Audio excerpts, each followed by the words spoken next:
For day 17, we'll look at an Austrian shocker called Angst from 1983. It's a directorial debut of Gerald Karel and immediately the last film he would ever make. He lost all his money on this film, and even now, when the movie has gained critical praise and a cult following, he is still quite bitter and remorseful about it. French shock director Gaspard Noé, who made Irreversible and Seul contre tout, however, is an outspoken fan of the movie and quotes it as an inspiration for his own dark work. It sparked a semi-true crime drama based on the real case of the mass murderer Werner Kniesek that turns into a home invasion slasher movie, but not in the standard sense of the subgenre. The movie opens with an intimate look at our killer when he rings the doorbell of an old couple. He shoots the old lady and gets imprisoned for 10 years. In this opening narrative, the viewer turns into a perverted voyeur, with the camera seemingly glued to the killer.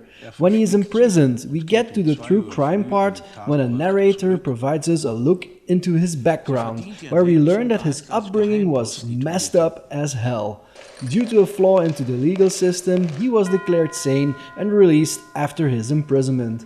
In those years, he had been so restrained that immediately after leaving the prison gates, he sets out to kill to release his urges. From then on, the movie gets really uncomfortable, and we walk with our killer for the rest of the movie almost as a perverted accomplice. He picks out a random home, breaks in and waits for the inhabitants to get home. The following scenes are drawn out, raw, realistic as hell, and show how much the human body can withstand during a violent attack.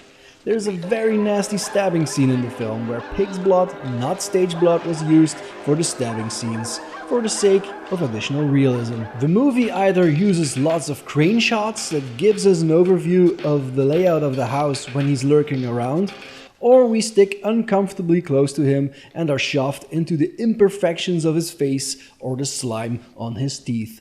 There's no medium shot or middle ground here. It's quite literally in your face.